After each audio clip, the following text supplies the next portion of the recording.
Hello everybody, it's me, Coffee Stitcher, doing a sort of mini short video, and it's sort of a new feature. Slightly inspired by what I did when I was talking about Blue Ribbon Designs last week. And with a discussion between I and the lovely Terrace about the Disney Dreams kits. She wanted to know a little bit about how they were, because she's been battling a kit that has been a nightmare and a half for her. So, I'm going to do a sort of a quasi-review and go through what comes in the Disney Dreams kit. I'm going to show off the one, it's Cinderella Wishes Upon a Dream, because it's still intact, whereas Mermaid is definitely not. So, first, this is from, the company that manufactured this one is MCG Textiles, also known, I believe, as Candamar. I know that's the floss they use, and there is a conversion chart online for them. Yeah, Candamar, ha, it says that.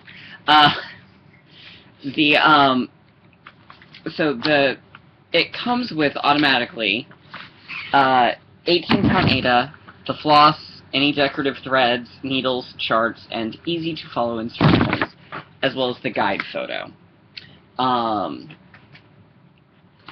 So, the first thing you'll notice is there are 3 cards that have all of your floss, and they're all sorted out.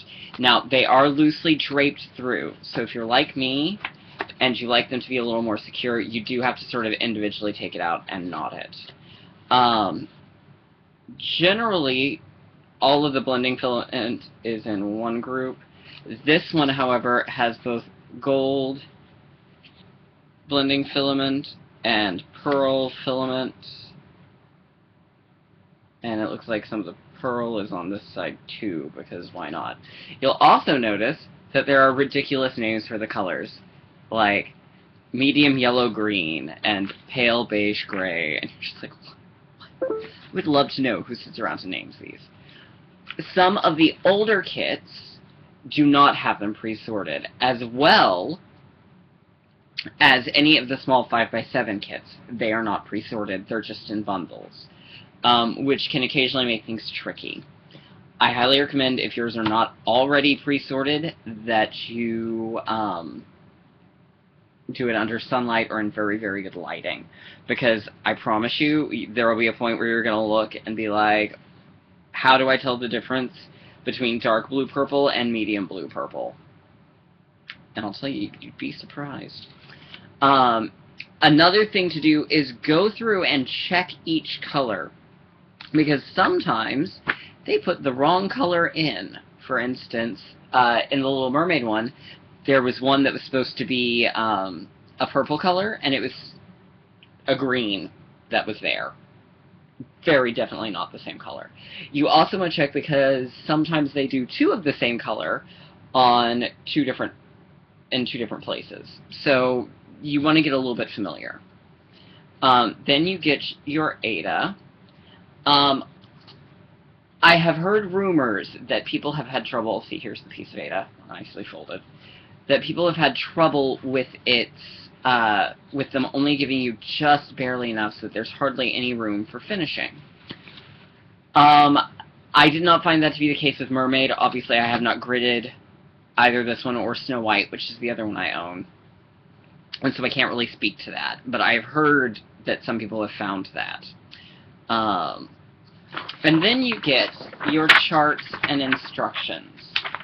Now, generally, one page is going to be instructions on, like, how to do cross-stitch, what a quarter stitch is, how you do a French knot, as well as helpful tips, such as clean hands make a clean finished product.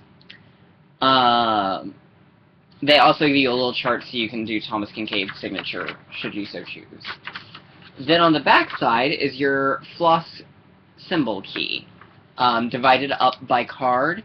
It'll tell you how many lengths are included, what the cross-stitch symbol is, and what the color for the French knot is, as well if there's any tweeting, and then you've got your tweeting instructions over here. So from that perspective, these are really, really handy. Now, the older ones, I think, are a little bit more detailed in some respects, like, there's a separate section for backstitch detail, and in newer ones, the backstitch is included up here. So I think a lot of it really depends on how old the kit is. Then you get 2 pages of chart. The top left and the bottom right are together, and the top right and the bottom left are together. It'll also give you the overlap rows. Generally, I find that with these, you really want to follow along with the picture, and you really want to be smart about things. I saw one poor unfortunate person, who I'm not sure who it was, one poor unfortunate person who did the,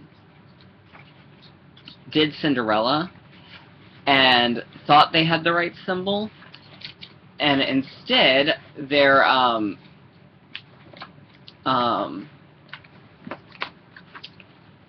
stonework down here, stonework down here, was all pink. There's no such thing as pink cobblestone. Not in Cinderella. Not anywhere. Because pink cobblestone would be ridiculous. And yet I would probably really like it. And so, be smart. If you're tired, if you're frustrated, put them away. They are good fun, but they are a lot of work.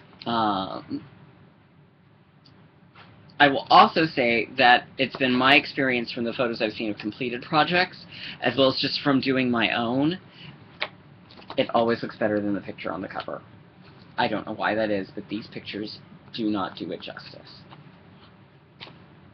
So, that being said, that's the Disney Dreams Kit by Thomas Kinkade. I can't... oh. Ooh, bless me. I cannot speak to all of the Thomas Kinkade or MCG kits, or a lot of the kits out there. I have relatively few kits. I generally am not all that interested in the kits. Every once in a blue moon, one will tickle my fancy. I generally like the Mill Hill kits. I really like the one that Stitch in Time got me, the coffee one. Which I will be starting shortly because it's part of a Stitch Along next month. So I can't really speak to those, but I can at least speak for the Disney Dreams kits that I've encountered. Generally, it is white or cream Aida. However, some of the Snow White ones are brown. Mine is brown, but I know some people have gotten white. And I believe maybe, keyword maybe, one of them had a blue Aida. And then the Mickey Mouse one is even weave. So that is something to consider. It does come with Aida. There are fractionals. If you don't like doing fractionals on Aida, you're going to have to supply your own fabric. If you don't like fractionals, do not do this. You cannot escape fractionals. If you don't like French knots, I would think twice about this. Because I don't know if you can tell or not, but most of the flowers in this bottom section here are French knots. So if you don't like French knots, don't do them.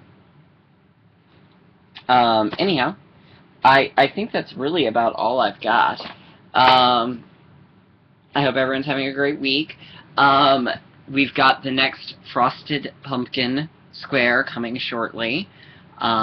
Super excited for that.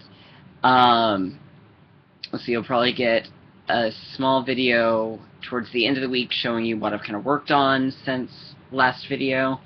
But yeah, so I hope everyone's having a great night. And if anyone has any questions or wants to know anything else about these, please leave it in the comments. So there you go. I hope you're doing well, and I'll see y'all soon.